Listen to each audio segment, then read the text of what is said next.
एक बार ये देखिए, ये है नाला जो आगे से होता हुआ आ रहा है पूरी दिल्ली को पार करते हुए। की गंदगी इस पानी के अंदर और ये सीधा जाके हमारी यमुना नदी में कुछ इस प्रकार मिल रही है। नहीं हो सकता। ये देखिए कूड़ा, ये गया। ये देखिए, ध्यान से देखिए, ये आप ग्रस्त होंगे और उससे आपको बचाना बहुत मुश्किल हो जाता है क्योंकि ये पानी जेन्युइनली बहुत ख़राब है। अगर इस पानी का शक्ल भी देखते हैं तो इस पानी को मुझे नहीं पता कि ये कैसे नहा ले रहे हैं, बट मेरे हिसाब से तो नहाना इसमें बिल्कुल ही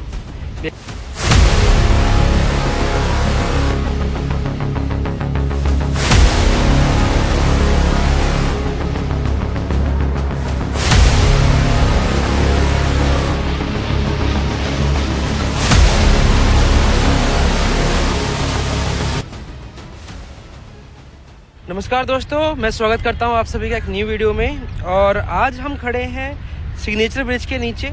आपको पीछे दिख ही रहा होगा, ये दिल्ली का मशहूर सिग्नेचर ब्रिज है। और आज मैं सिग्नेचर ब्रिज के नीचे इसलिए खड़ा हूं कि यहाँ पर एक नाला जो है वो डायरेक्ट छोड़ा जाता है हमारी यमुना नदी के अंदर, हमारी यमुना माता के अंदर। एसटीपी ऑलरेडी हमारी दिल्ली सरकार कई सारी चला रही है, भलसवा में एसटीपी पड़ती है। ये जो एसटीपी है का पानी है, ये नाला डायरेक्ट ही यमुना नदी के अंदर बिना ट्रीटेड होते हुए डायरेक्ट छोड़ा जा रहा है। उस वजह से इस नदी का क्या हाल हो रखा है। सिर्फ सरकार पे दोष देना भी गलत है क्योंकि कहीं ना कहीं हम लोग भी बहुत ज़्यादा इस गंदगी का रीज़न है, क्योंकि हमारे यहाँ के लोगों की मानसिकता ऐसी है कि पूजा हो या कोई भी अनुष्ठान हो, उसका सारा जो कूड़ा होता है वो उठा के नदी में डाल देने से वो एक तरह से भगवान के पास पहुंच जाता है, उनकी पूजा या उनकी आराधना सफल हो जाती है। तो एक बार मैं इस वीडियो में आपको दिखाने की कोशिश करता हूं कि यमुना का मिडिल ऑफ दिल्ली में क्या हाल है। अभी तो दिल्ली स्टार्ट भी प्रॉपर नहीं हुई है, अंदर हम जाएंगे तो दिल्ली आगे काफ़ी अंदर तक जाती है। ये आपका तिमारपुर पड़ता है और जो नाला बता रहा हूँ मैं, ये आपका अलीपुर से लेके होता हुआ भलसवा बाईपास, साथ ही साथ स्वरूप नगर, उसके अलावा आपका बुराड़ी से होता हुआ ये नाला सीधा आपका यहाँ पर आता है, जो कि सिग्नेचर ब्रिज के पास होते हुए सीधा यमुना नदी में छोड़ दिया जाता है। अगर देखा जाए जो तरीका है वो ये है कि सारे नाली का जो पानी है वो पहले एसटीपी पे जाएगा। एसटीपी पे ट्रीट होने के बाद उससे जो भी मैक्सिमम उसकी पोटेंशियल है वो निकाली जाएगी, चाहे वो बायोगैस हो, चाहे वो उसका ट्रीटेड करने का तरीका हो। ट्रीट करने के बाद जो पानी है वो कई जगह यूज़ भी करा जाता है कंस्ट्रक्शन में, उसके अलावा जैसे गाड़ी धोने में या फिर मेन बेसिकली कंस्ट्रक्शन में वो पानी यूज़ होता है। उस पानी को हम बहुत जगह यूज़ कर सकते हैं, बट ट्रीटेड ना होने के रीजन से ये डायरेक्ट पानी जो है वो नाले में नदी में छोड़ा जा रहा है, नाले का पानी। उस रीजन से नदी कितनी ज़्यादा पोल्यूटेड हो रही है वो मैं दिखाना चाहता हूँ। जो हर साल लाखों करोड़ रुपए का बजट निकालते सरकार सिर्फ और सिर्फ नदी के साफ़ करने के नाम पे, क्या उसका सही से उपयोग हो पा रहा है और क्या हमारी नदी सांस ले पा रही है। आने वाले टाइम पे हमारी नदियों का क्या हाल होने वाला है वो इन्हीं चीज़ों से बनेगा कि आज हम कितना सवाल उठा रहे हैं। इन ये कौन देगा। एक बार पानी की शक्ल देखिए, ये पानी किसी नाले से कम नहीं है, मेरे हिसाब से तो बिल्कुल भी नाले से कम नहीं है। स्मेल अलग से आ रही है, जो एक नाले के अंदर से स्मेल आती है वो अलग है। तो एक बार ध्यान से नाले का ये पानी देखिए, नदी का, इस नदी की क्या कंडीशन हुई पड़ी इस टाइम पे। और लोग नहा रहे हैं इसी गंदे पानी में, ये लोग जो हैं यहाँ नहा रहे हैं साबुन लगा लगा के। ये खुद की जान जोखिम में डाल रहे हैं। पानी किसी भी स्तर पे नहाने या पीने लायक नहीं है। अगर ये शरीर में आपके जाता है पानी तो विभिन्न प्रकार की बीमारियों से आप ग्रस्त होंगे और उससे आपको बचाना बहुत मुश्किल हो जाता है क्योंकि ये पानी जेन्युइनली बहुत ख़राब है। अगर इस पानी का शक्ल भी देखते हैं तो इस पानी को मुझे नहीं पता कि ये कैसे नहा ले रहे हैं, बट मेरे हिसाब से तो नहाना इसमें बिल्कुल ही। दोस्तों, पूरा जो नदी का तट है वो उस साइड था, वहाँ से घूमते हुए हम पार करके नाले के पास आ गए हैं। अब आपको दिखाता हूँ मैं कि नाला जो है वो पास से कितना साफ़ और ट्रीटेड पानी है जो नदी में गिर रहा है। एक बार नाले की शक्ल में दिखाना ज़रूर चाहूँगा कि इसका जो डायरेक्ट पानी है वो कैसे यमुना को दूषित कर रहा है। और इसके पीछे जो हमारी सरकार, मैं किसी का नाम नहीं लेना चाहता, बट फिर भी जो हमारी सरकार है वो पूरी तरह से नाकाम है। एक बार इस पानी को देखिए कि कैसा पानी आ रहा है और इस पानी की वजह से, इस नाले के पानी की वजह से जो यमुना है वो कितनी दूषित हो रही है।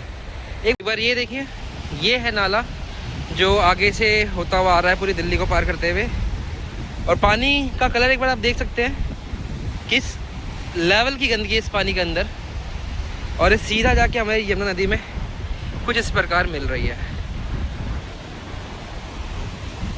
और मैं काफ़ी घूम चुका हूँ आसपास का जो क्षेत्र देखने के लिए कि क्या हालात हैं। उतने ही देरों में कम से कम 10 से 15 लोग इस ब्रिज पे आए हैं, और कभी कुछ, कभी छोटा कुछ सामान, कभी कुछ बड़ा, कट्टे के साथ सामान, बोरे के साथ सामान, कुछ सामग्री, कुछ ना कुछ डालते जा रहे हैं। तो आपको क्या सच में लगता है कि भगवान इस नदी को गंदी करने से आपको मोक्ष मिलेगा या आपकी पूजा सफल हो जाएगी? अभी मैं यहाँ एक चीज़ देख रहा था, मैं आपको दिखाता हूँ। पूजा करने के बाद जो आप मूर्ति फेंकते हो, क्योंकि नदी अपने साथ कुछ नहीं रखती, वो बाहर फेंक देती है। आप एक बार देखिए, ये छोटे से गणेश जी हैं। इनको पूजा करी गई होगी, मंदिर के अंदर रखा गया होगा। मंदिर के अंदर रखने के बाद इनको टीका लगाया गया होगा, भोग लगाया गया होगा, खाना दिया गया होगा, फिर इनके सामने माथा झुकाया गया होगा। पूजा करने के बाद इनसे बहुत चीज़ें मांगी भी गई होगी, अपने घर की सुख शांति, बरकत, ठीक है। उसके बाद जब पूजा संपन्न हो गई तो उनको उठा के आपने नदी में डाल दिया। अब यहाँ इनके ऊपर कुत्ता चढ़ जाए, इनके ऊपर कोई पक्षी कुछ कर जाए, उससे आपको कोई फ़र्क नहीं है। क्यों? क्योंकि जब तक ये आपके पास थे, आपके काम के थे, तब तक आपने इनको पूजा, उसके बाद उठा के नदी में डाल दिया कि हमारा पल्ला छूटा जी, हमने अपना पुण्य कर दिया, बाकी अपना आप देखेंगे। तो ये मानसिकता कब इम्प्रूव होगी लोगों की, मुझे नहीं पता। और इस चीज़ को सॉल्व करना एक दिन में नहीं होगा, बट एक दिन ज़रूर होगा, जब लोगों को ये समझ में आएगा कि ये जो नदी है ये हमारी ही धरोहर है। इसको साफ रखना, इसको स्वच्छ रखना, ये हमारा काम है। इसके लिए बाहर से कोई नहीं आने वाला। कुछ चीज़ें हम आम आदमियों के हाथ में नहीं होती है, वो सरकार का काम है। जैसे कि एसटीपी को प्रॉपर मैनेज करना, साफ नाला नदी के अंदर जाए, उस चीज़ को मैनेज करना। बट कुछ चीज़ें हम गंदी करते हैं, वो हमारे हाथ में है कि हम उसको फेंकें ना, वरना नाले का हाल और नदी के हाल में बहुत फ़र्क नहीं मिलने वाला आपको। एक बार मैं द्वार से दिखाना चाहता हूँ नदी का जो हाल है, वो कुछ इस प्रकार है।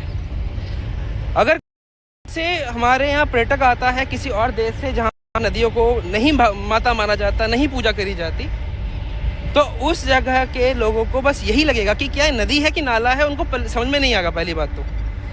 और दूसरी बात, अगर वो सोचेंगे कि हाँ ठीक है नदी है, तो इसका हाल करने वाले कौन लोग हैं? क्योंकि हमारे यहाँ से बाहर से आके तो कोई गंदगी मचाता नहीं है। हमारे यहाँ से गंदगी मचाते हैं वो आप और हमारे लोग हैं, जो यहाँ पर अपनी पूजा संपूर्ण करने के लिए अपने घर का हवन सामग्री, पूजा सामग्री, पूजा के बाद जो मूर्तियाँ बचती हैं वो सारा उठा के नदियों में डाल देते हैं। एज इट यही पानी हम लोग पीते हैं। इसको साफ रखने का जितना दायित्व सरकार का बनता है, उतना ही दायित्व हमारा भी बनता है। और हम दोनों का मिलके ही, हम सब मिलके ही इस चीज़ को ठीक कर सकते हैं। मैं फिर से बता रहा हूँ, ये काम एक दिन में नहीं होगा, बट एक दिन ज़रूर होगा। ज़रूरत सिर्फ इस चीज़ की है, सोच की, कि क्या आप इस बारे में सोचते हैं। अगर सोचते हैं तो वीडियो को लाइक कर दें, शेयर कर दें, और हमारी दिल्ली सरकार को टैग करें कि अगर ये कंडीशन है दिल्ली यमुना नदी की 2026 में भी, इतनी एडवांस टेक्नोलॉजी होने के बावजूद भी, तो इसमें किसकी गलती? मैं मिलता हूँ किसी और वीडियो में आपके साथ, तब तक बने रहे। और ऐसे ही वीडियो देखने के लिए मेरा चैनल लाइक करें, सब्सक्राइब करें और अपने दोस्तों के साथ शेयर भी करें। Thank you.